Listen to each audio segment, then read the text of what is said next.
Landmines and jellyfish. Welcome back to Knives, I guess, and admit it, you're thinking about fidget spinners now.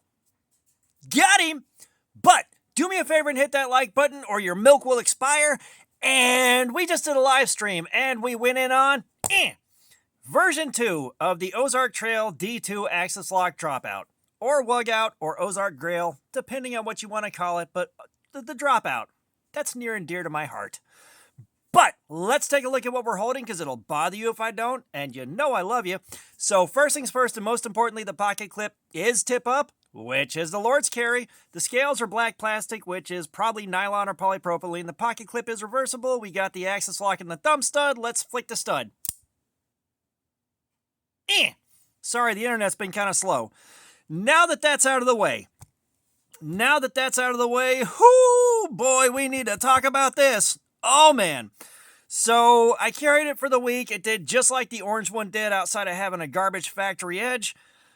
I like these knives. I really do. Like, I am a fan. However, there's that painful caveat. The painful caveat. And it is so painful for something that could be so great. This could be great for a lot of people for $10, but the caveat is if you get one without quality control issues. You know, they go, like, when they're in stock online, they sell out like that because eBay scalpers are buying them to flip them for, you know, it's a $10 knife, they're flipping them for like $35, $40, and people are getting that fear of missing out and buying them off eBay. Do not do that. Do not drive around to 17 Walmarts trying to find these. They're not that worth it. But if you can find them at $10, they're a great pickup. So, you know, we did the orange ones that had exceptional edge retention, exceptionally good performance. I still don't understand how they did what they did. Now, I wasn't expecting the crazy, just over-the-top edge retention that this had on this. So the way I do my testing is I keep track of the amount of time spent cutting. That's a cut every second or so, between 4 and 9 inches. It's, you know, it's not the most lab coat wearing, sterile, scientific gauge, you know, form of measurement possible, but it's good enough for the girls I've gone out with, and it gives us repeatable results. All right, D2 always does 4 hours like clockwork, except for these. These on the factory edge did 7 hours, and with a brand new 17 degree per side edge, with this nice wide bevel on it, it did 8 hours. All right, D2 with the same edge on it normally does about 5 hours. All right, this has been very consistent, very repeatable. We have done a lot of D2.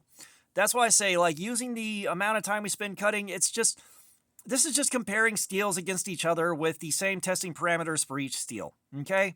That's how that works, all right? We get good enough results for what we're trying to do here.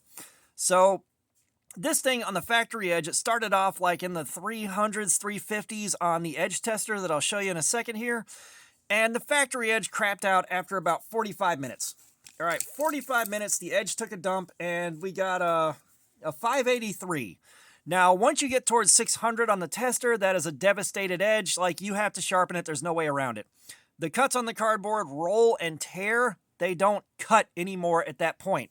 So, you know, it took 45 minutes to get from starting with an okay-ish cut on a bad factory edge to toast.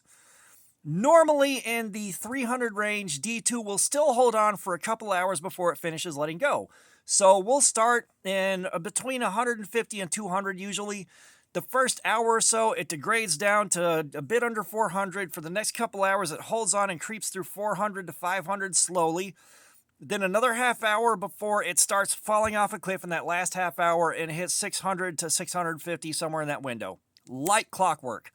So we stopped and sharpened it. And we did the exact same 17 degree per side bevel, just like this one, nice and wide and laid back, that normally gives us really good performance on D2. All right, so we got a 161 on the tester. Okay, not great. But after an hour, I picked up a 529, a 361, and a 416, depending on where I tested. We went for another hour. And we got a 515, a 470, a 547, and I found the bad spot that was causing the bad cuts at 600. 600 is normally 4 hours of cutting on D2. So, we assumed we had burned steel. And I went out to the garage and fired up the belt grinder, and I hogged off a ton of material. I held it flat against the belt grinder and just kept grinding away material. And I'll show you just how much material we removed. All right, you can see the difference between these two blades right here. It started off like the orange one and ended up where it is now. I removed a lot of material trying to get past burned steel. So I removed all the steel, I hogged off a rough bevel on there and brought it inside and went to the workshop and spent forever putting a passable bevel on here. It's not aesthetically perfect, but it's good enough to continue testing. And we couldn't get it below 300 on the tester, so we sharpened it a second time. We broke out the little belt grinder and got the fine and ultra fine belts on there, ran it through that to knock off any remaining possible burr. We stropped it, still wasn't quite right, stropped it a second time. So that's where we're at. That's where the live stream kind of ended, but the edge still isn't satisfactory. All right, so we can still get it to cut fairly nicely.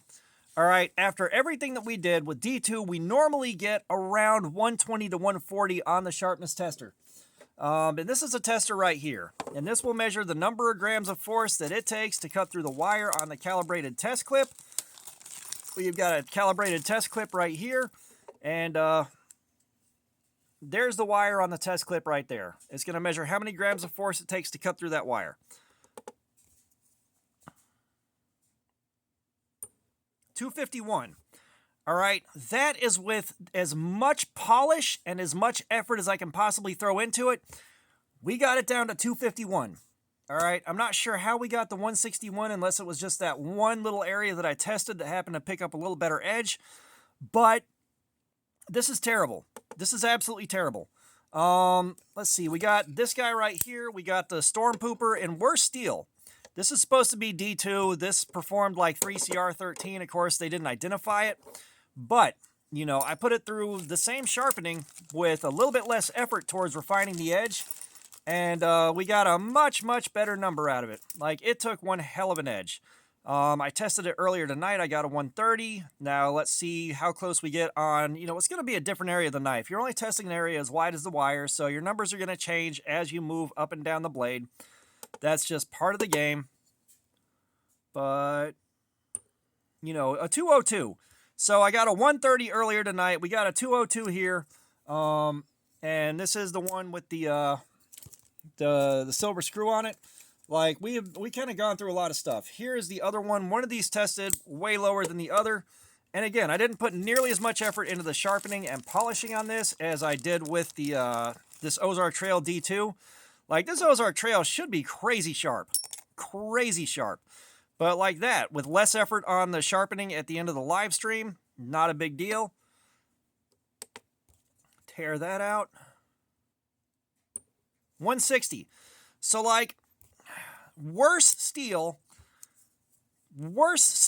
softer steel than this should be is taking a much better edge than this did with way more work on this thing.